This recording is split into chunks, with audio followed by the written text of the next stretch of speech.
Arkham's Astrolabe has completely changed and shifted the level of power in the top decks of Modern. So you're going to want to be prepared for today's metagame. Hey everyone, this is Nikachu, Merfolk Master, and today we are going to go over the top 10 decks that you need to be prepared for to beat in today's Modern metagame of August 2020. There has been some significant changes because apparently if you get rid of the artifact that turns decks into whatever the hell that they want without being weak to Blood Moon, it has quite a bit of an influence. Blood Moon went into retirement, now it's out of retirement, and it really has changed the landscape of this entire top 10, because if you ask me, there is a lot of red in it, and for a very good reason. So before we get into that, I would love to just quickly give a shout out to my sponsor, Mana Traders, the premier place to rent Magic cards online. And you can support the channel by renting from them using my Mana Traders link in the description below, or you can get 20% off your first 3 months by using my special coupon code Nikachu. So let's just get into number 10, Dredge. Now Dredge, it's almost always going to be on these top 10 lists because Dredge is the type of deck that will come out of nowhere and start decimating everybody, and you always have to make the decision. Are you going to prepare for it or not? Because if you don't, that's the moment that Dredge takes over. Oh, it just takes like Sodek winning one tournament, and then all of a sudden everyone realized, oh my god, there's no Rest in Peace or Grafdigger's Cage or any other graveyard hate. Let's all come out. Alright everybody, yeah, it's safe for Prized Amalgam and Ox of Agonis and all that other stuff, so yeah, Dredge is the type of deck. It is the affinity of the Modern metagame as of today. Like way back in the day of Affinities days, it was the deck that no one had anything prepared for at game one, so it won 70% of the time. But post-board was a completely different situation. If you had the artifact hate, then you're going to wipe out all the affinity players. But if the whole metagame didn't play with any artifact hate, that's when affinity would win tournaments. That's the exact same situation Dredge is in. It's either going to go big or go home. And I'm just going to let everyone know that it should always be on your radar. If you feel like Dredge is about to make a comeback, you can make the decision to use Graveyard Hate, or you could take my current approach. I'm like, you know what, screw the Graveyard Hate, because if nobody has Graveyard Hate, I don't feel like I can beat Dredge game after game after game after game going into a top 8. I'm just going to hope to dodge the deck, and I'm also going to hope that everyone else can have the Graveyard Hate to beat it, and then further on in a tournament I don't have to face against it. But I just want to let everyone know that Dredge is still around, still performing very well. You better have at least some strategy against this in today's Modern metagame. Moving on to number 9, Goblins. Goblins, we all knew that Goblins was going to have a slice of the pie, slice of the metagame. And frankly, it used to have a lot more. And in fact, like, people at first didn't know exactly what kind of Goblins deck would be the most optimal. Are you going to go all in on some sort of Goblin theme? Because the problem is the combo doesn't really have any synergy with the other moving pieces of the Goblin's archetype. So it was very difficult to know exactly what is the right Goblin build for the Modern metagame. And it seems like the decks have split up into 2 different categories where you're all in on Goblins with like Goblin Ringleader and, you know, all that other Goblin synergy, but also a more controlling Rakdos version with like Inquisition of Kozilek and Thoughtseize and Unearth, and they're like trying to patiently play a bit of a control game and then combo you out a little bit later, still using all the other combo pieces like Bogart Harbinger and Conspicuous Snoop, Kiki Jiki, but definitely not all in on the Goblins plan like the other Goblin builds. But they're falling in position, and mostly on the back of the fact that there are a rise of other red decks like Mono Red Prowess and Burn. I'm confident that those decks are making it really hard for the Goblins players to get to the top of the metagame. So this is a deck that used to be really popular, and I think it's slowly falling out of favor, but it's still prominent enough people are playing it that I think you should be prepared for it. Not to mention, it is a red deck that's utilizing Ether Vials, so it is relatively well positioned in a Blood Moon metagame. They're not going to be completely shut out if they so happen face a Magus of the Moon or a Blood Moon. That is why this deck is right now still seeing play in today's Modern metagame. So moving on to number 8, and I'm a little bit surprised by this, Tron. Tron is coming back, and Tron is actually is rising in popularity. Still very strong, solid deck, and also can still play a game in the face of a Blood Moon or a Magus of the Moon.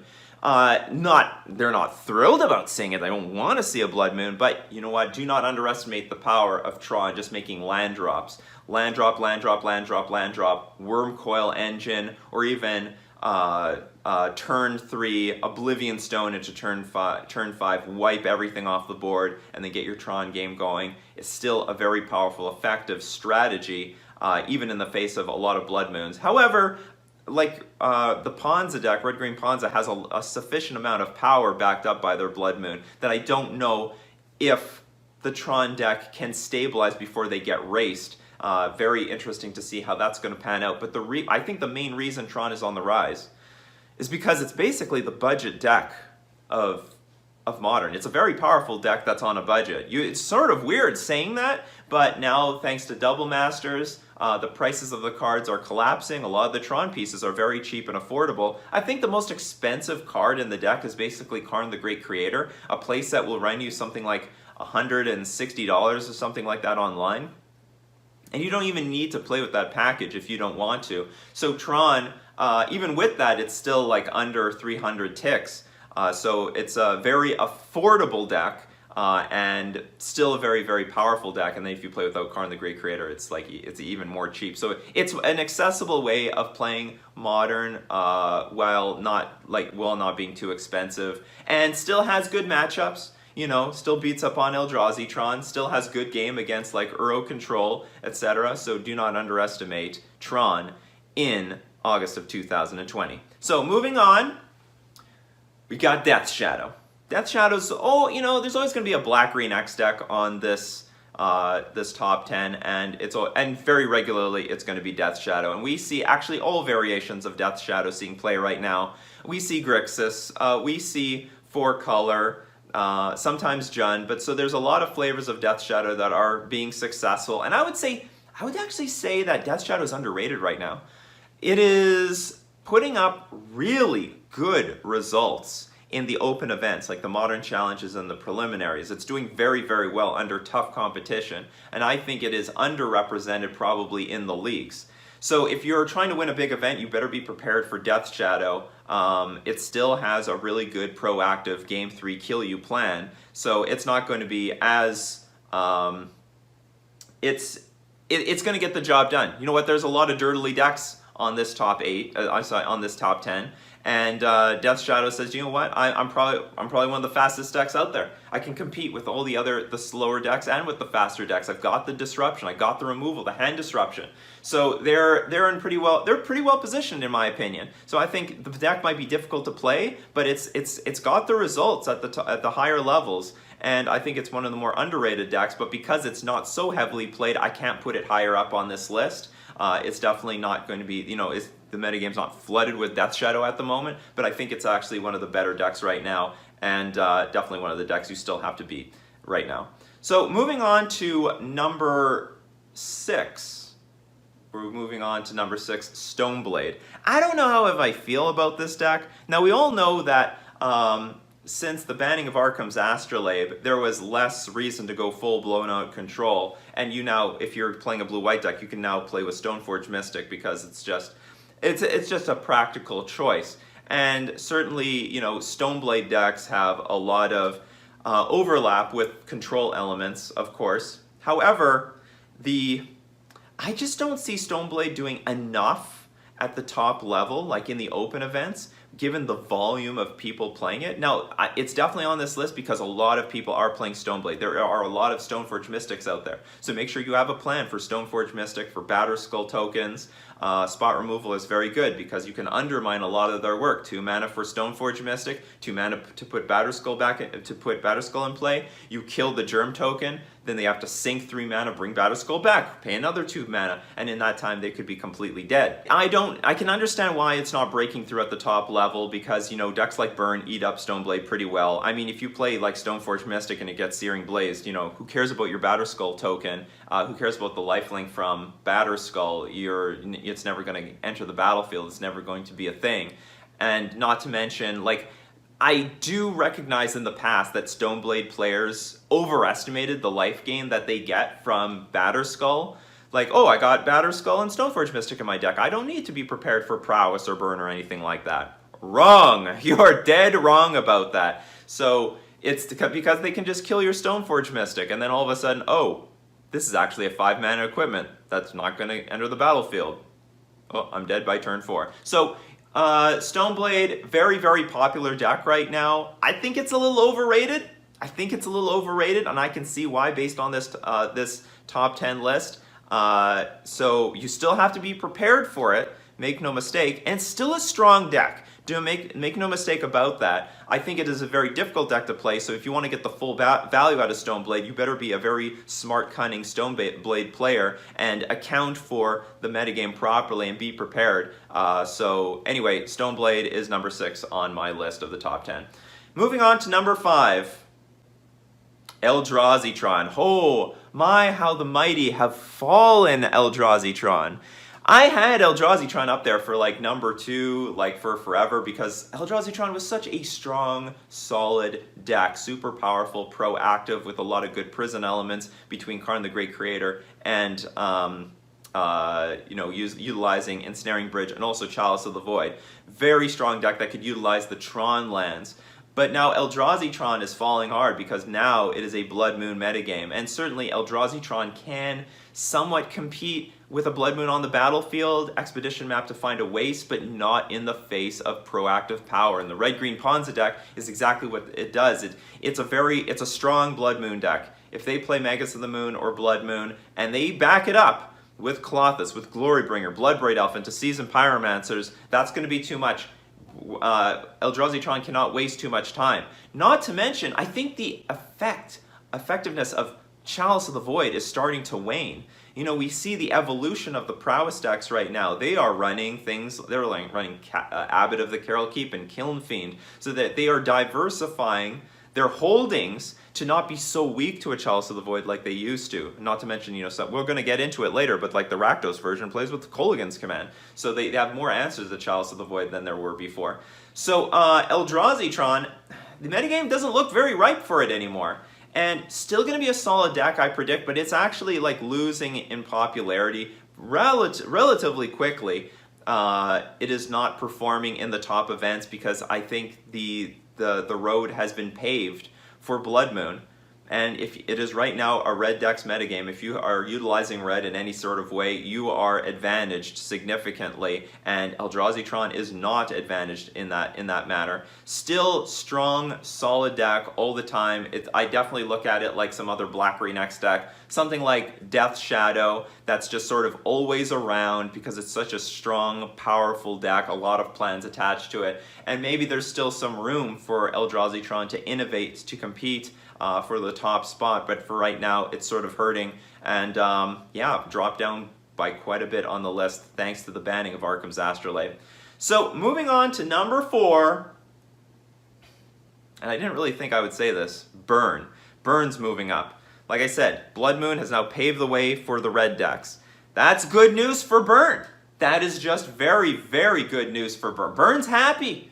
Oh yeah, you play Blood Moon or Magus of the Moon? I don't care. I've got red cards anyway.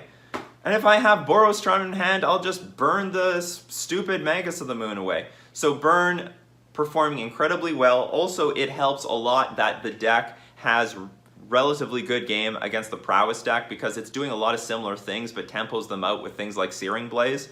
So I mean, if they go turn 2 Searing Blaze, that's a huge beating. Against the Ponza deck, they can go turn 2 Searing Blaze on the Arbor Elf or just burn the damn thing, and they can relatively well race those decks. And not to mention, you look at the list right now in the top 10. You look at Stoneblade. I think Burn is very happy to be playing against Stoneblade. The Stoneblade is a relatively clunky deck that often has to tap out, which is good for the Burn player, and not to mention the Stoneblade plan is so fragile to just a burn spell on the Stoneforge Mystic, like the life gain is just not going to happen, people. It's just not going to happen. The Goblins players probably don't like Burn either because they can The goblin creatures can get sniped down. The key goblin creatures can get sniped down. Of course, if a Siege Gang commander comes out, that could be a different story or problem, but I think overall Burn is very happy playing against goblins. Lines up very well with Searing Bloods and Searing Blazes, backed up by a lot of pressure. And Death Shadow also not very happy to see the burn deck. I've heard from a lot of Death Shadow players they're not happy about that matchup. They have very mixed feelings. A lot of people feel like they're on the at a disadvantage when they're up against a smart Burn player. Tron never likes seeing Burn. Yeah, sure, you got Wormcoil Engine, that's great, but usually you could be dead by that point. So Burn, looking at the top 10, Burn's doing well. A lot of good matchups and is a very solid red deck that doesn't have to be worried about Magus of the Moon or Blood Moon. So Burn is skyrocketing. It's actually moving up. Maybe is underrated right now. Right now is a good time for Burn, and we actually still see versions playing with Lurrus, because why not? It is a relatively free card. So Burn doing very well in the metagame, moving up, very strong, very well positioned. You better have Burn on your radar, because Burn is not only very strong, but also rising up in meta share in today's modern metagame. So moving on to number 3, Uro decks. All Uro decks. Tons of Uro Control. So and we still see all flavors. The weakest or the least played would be something like Sultai. Next up would be Bant, and then now the single most popular is the Temur Uro Control deck. So but what is very interesting is, even though the card Arkham's Astrolabe has been banned, that Uro is still so damn strong that people are willing to play 3-color decks with this. You know, not Simic. They're willing to splash red, they're willing to splash white, they're willing to splash black. They're still in the metagame. And yeah, so Uro Control still around, mostly in that Temur Wilderness Reclamation type of build, and is doing very, very well. Is the premier control deck right now if you want to be playing control, period. Uro is still, well, I mean, it's put in a really good argument for everyone who said that Uro was the card that should be banned. Make no mistake, the banning of Arkham's Astrolabe has changed the makeup of Modern. Like, the face of Modern is completely different now. It's, you know, it's almost completely different top 10. Decks have to adapt in wildly different ways than they had before. But Uro still dominating is still like the core reason why these control decks will anchor themselves to like Simic colors, basically for Uro. You know, we're seeing a lot less other variations. You know, there's a lot less Blood Moon than I thought there, like Blue Moon control than I thought there would be for the metagame. A lot less Azorius control. More people want to go directly into the route of Uro. Uro splashing red, splashing white. So Uro Control is still very, very strong. And yeah, Wilderness Reclamation is a beating. It's an absolute beating if they get that on. Be prepared for Uro Control in the modern metagame. Moving on to number 2, and is probably the anchor, the single reason why this whole metagame is what it is right now. And Eldrazi Tron had this sort of positioning in the past where Chalice of the Void was the police of the format, prevented decks like Prowess from taking top spots, preventing a lot of decks from breaking through to the top. Right now we've got red-green Ponza. Now I understand, oh, it's not Ponza, they don't have Ponza. What are you talking about? They got Pillage and Blood Moon effects. That's enough Ponza for me. It's the evolution, and that's what we have here today. And they are using Blood Moon to a very powerful effect, warping the entire metagame. Well, warping. Some people would say, oh, it's gone back to normal. It's gone back to, it's back to the glory days where Blood Moon was supposed to police the format, supposed to police Eldrazi Tron, stuff like that. So we now see Blood Moon obviously making a huge impact on the metagame right now. Like I said, it's a red deck's metagame. So if you're utilizing red, you are not going to be nearly as damaged by Blood Moon. Now what makes red-green Ponza so damn good, so powerful, it's not only that they're utilizing Blood Moon. If that was the case, Blue Moon would be like one of the best control decks in the modern metagame. No, it's because it's backed up with so much powerful pressure with value. Both those things, all right? So you can ramp into the Blood Moon, but you also ramp into things like Seasoned Pyromancer, which is basically a creature with Faithless Looting. It's like Faithless Looting with a body that's attached to Lingering Souls, Yeah, it's faith. It's like a 2/2 with lingering souls plus faithless looting because you get the tokens. Then when it dies, you can bring it back to get more tokens. That's insane value. You can Bloodbraid Elf into this stuff, so you can Bloodbraid Elf into Seasoned Pyromancer or the Blood Moon. That's super powerful and effective. And Glorybringer just takes this deck over the top. Glorybringer can compete with a lot of really big creatures in the modern metagame right now. Just sniping off and killing Prowess creatures, burn creatures, can kill like Thought-Knot Seers, can kill Batter Skulls, so Glorybringer incredibly well positioned right now. Never thought I would see Glorybringer seeing competitive play in Modern, but we see it now today. So the red-green Ponza deck is not just a very powerful Blood Moon deck, it is a really proactive, high-value deck. Klothys itself is just insane. It's like main board hate and ramp, and it's like invincible to everything because it's indestructible. But like you get to take things out of the graveyard to ramp yourself. You take things out of the graveyard just to undermine your opponent from utilizing their graveyard, and you gain life and you drain them. Like this deck does everything.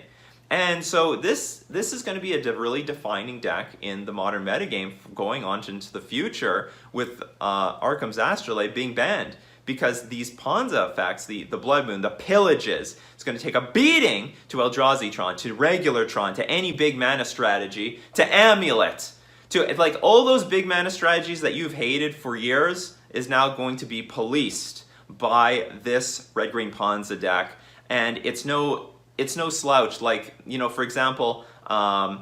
There have been many different Blood Moon decks in the past, whether it's like Mono Red Prison or Blue Moon.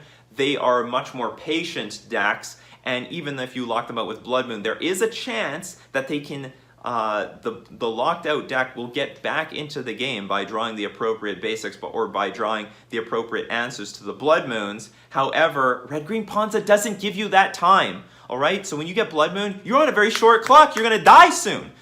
It doesn't take too many hits between a few Bloodbraid Elves and Seasoned Pyromancers and a bunch of tokens and Klothys getting activated for you to die. So for that reason, Red-Green Ponza, really strong defining deck right now in today's modern metagame. Moving on to number 1, and is basically hands down the most powerful, strongest, highest performing deck in the modern metagame right now, Prowess. Prowess is destroying everyone. Like I said, it's a red deck's metagame, and the coast has been clear for the Prowess deck. They've evolved and innovated in many different ways. There are many different variations and flavors of Prowess that are storming the metagame. We've got Mono Red, we have Izzet, we have Rakdos. They've taken on many different flavors. Very hard to play against these decks because you never know what version they're using. Some are using Mutagenic Growth, some are not. And so like it's very, very difficult to tell what you're up against. Very powerful proactive strategies. I've always said that Prowess is like a creature combo deck. Like any other deck, like if you're up against Storm, you need to kill that Goblin Electromancer or that Brawl because they are setting up their combo for the next turn. You can say the same thing about Prowess. If you do not kill those Prowess creatures and you tap out, you could be dead next turn. Same thing against a Storm deck. You could be just stone dead to a million Manamorphoses and some Lava Darts, Gut Shots, and you know what? Before you know it, your life total went from 20 to 0 in one shot. More or less, or you're effectively dead because you go down to 4 or something like that. Very strong, and they've evolved in such a way that they're not even all that vulnerable to Chalice of the Void. I mean, they've always had the answers like Abrade and also Kolaghan's Command seeing play in the Rakdos version, but we're also seeing a higher curve utilizing Abbot of the Carol Keep and Kiln Fiend. So this deck is not super vulnerable to Chalice of the Void like it was before and has a lot more game against it. In addition, we see that the Izzet version is incredibly consistent utilizing things like Opt in addition to light up the stage in order to dig for the appropriate anti-hate cards, things like a Braid to help deal with Chalice of the Void. So if they're going to come, because Opt could get countered on one. But so they have more ability to make their deck more consistent, and also Stormwing Entity is just a really good strong card out of range of like Fatal Push, very powerful proactive flying creature that is not going to get blocked by anything on the ground. Prowess is like, I don't even know if it's underperforming. It just it just takes up a higher and higher and higher and higher percentage of the meta share amongst all the variations if you lump them together. And they seem to be rising. There seems to be more prowess every single week. Prowess has to be like the #1 focus when you're building your deck. You better have some really good plan for the prowess creatures, for their spells. The deck could get out of control very, very quickly. I think it's already out of control in the metagame. And I'm wondering, like, what do you ban from this deck? Is this the moment where Manamorphose has finally gone too far? A lot of people have said, Manamorphose, breaks these rules. No more 0 mana spells. I mean, Manamorphose is effectively a 0 mana spell that enables stupid combo decks and stupid decks like this. Maybe this is finally the moment that Manamorphose has enough attention, high enough percentage of the metagame, that's actually worthy of being part of a banning discussion. I don't think people are having that discussion right now because I don't think people have realized how much prowess is out there and how frustrating it is to play against it.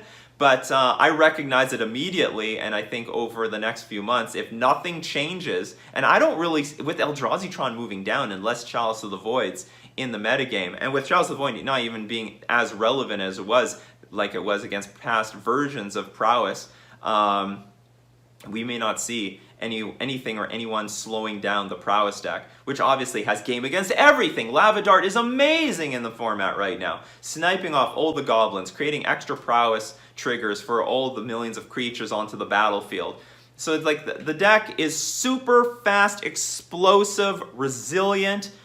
You have to be prepared for Prowess. Be prepared for Prowess in today's modern metagame. This was my top 10 list. Could have been different.